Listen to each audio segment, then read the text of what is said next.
Hi, everyone, and welcome. So, tonight I saw two movies, a double feature. It's been a long time, more than a month, since I've seen two movies in one day, probably since the Toronto International, for sure, since the Toronto International Film Festival. The first movie I saw tonight, I was very excited to see for just one name alone. Director, two-time Academy Award-winning director Ang Lee. The film is called Billy Lynn's Long Half-Time Walk. And it's a war film. It's a drama. I was very excited to see it, even though I was worried that it was like shot in 3D and in some high frame rate. And I really did not want to see the movie that way. I just really did not want it. It didn't look like it was a movie that was supposed to be really seen that way. Thankfully, the theater was not showing it that way. But how was the movie? Was it still worth it? Was it still worthy of the name of Ang Lee, who is, in my opinion, one of the greatest living directors to ever live? The Wedding Banquet, Eat, Drink, Man, Woman, Brokeback Mountain, Sense and Sensibility, The Ice Storm, Crouching Tiger, Hidden Dragon, Hulk, and then he also made Life of Pi. I just think he's one of the best, and I probably forgot something in there. You know, I love, or at least enjoy, most of his movies, all of his films. At least enjoy, if I don't love them. So with this new one, we get to know a man named Billy Lynn. He's played by a brand new actor that I've never seen before. So I think this is his first movie ever. I don't know where they found him. The actor's name is Joe Alwyn. The film also stars Gareth Hedlund and a bunch of other great actors who play officers, military men in this film. Vin Diesel has a part in the film. Steve Martin, Chris Tucker. Haven't seen Chris Tucker in a movie. Kristen Stewart plays Billy Lynn's sister. And then also there's a love interest played by Mackenzie Lee. This is a great cast, and maybe I'll mention some of the other actors if I'll try to mention. It's a big cast. A lot of great unknown actors and also people that we've seen for many years tackling a different kind of movie. Now, Ang Lee is not shy of controversy. He's not shy of making the movie that everybody wants. He's not shy of making a movie that's testing the boundaries of thought and ideas. And he's all over the place, and I really love him for those reasons. I love that he's made so many different kinds of movies. And, you know, he even tackled a superhero movie that a lot of people don't really enjoy, but is one of my favorites. So, with this movie, we get to know Billy Lynn. He is part of the U.S. Army, a part of the Bravo Company. I believe this is not based on a true story. It is based on a book. And something heroic happens to him while he's serving in the Iraq War that is actually caught on a phone camera or some sort of camera of some kind.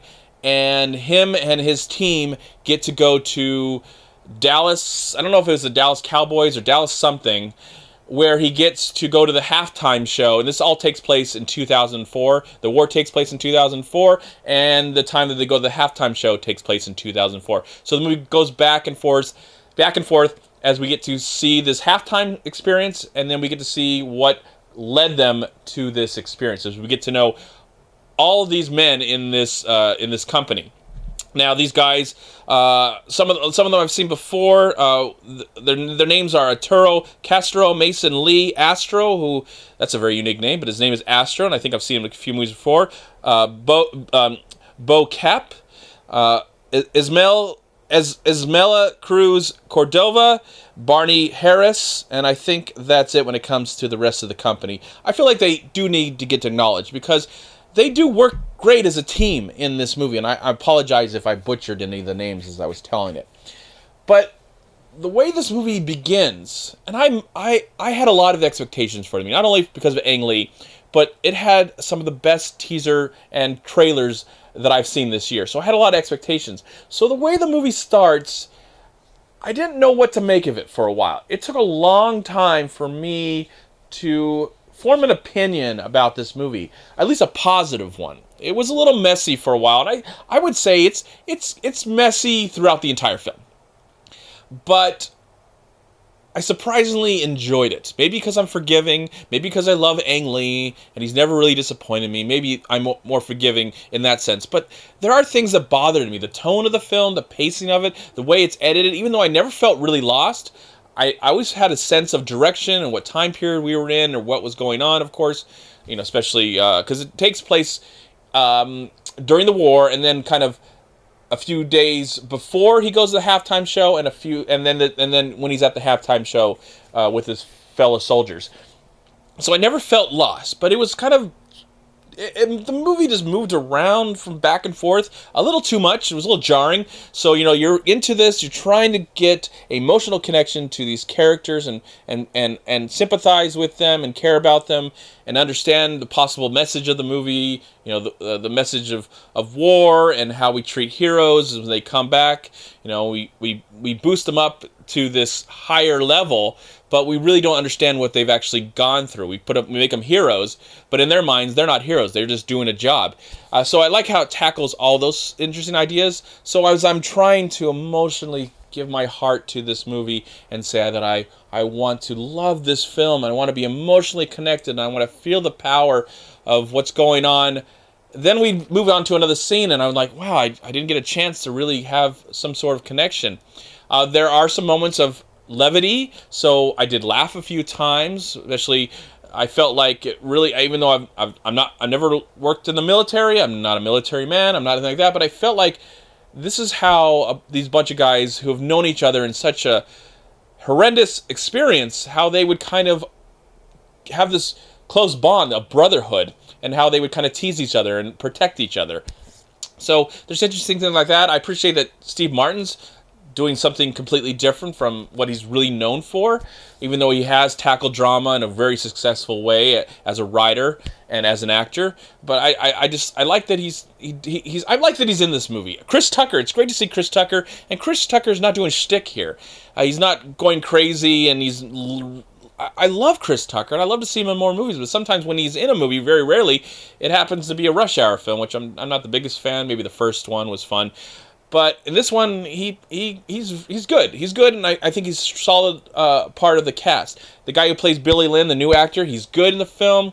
I think it's a good, solid debut for him. But I will say the best performance in the entire film, in my opinion, is Kristen Stewart. Man, she is just giving a great performance time in and time out. She is just, time and time again, she is just really hitting it. I think she's one of our best young actresses today.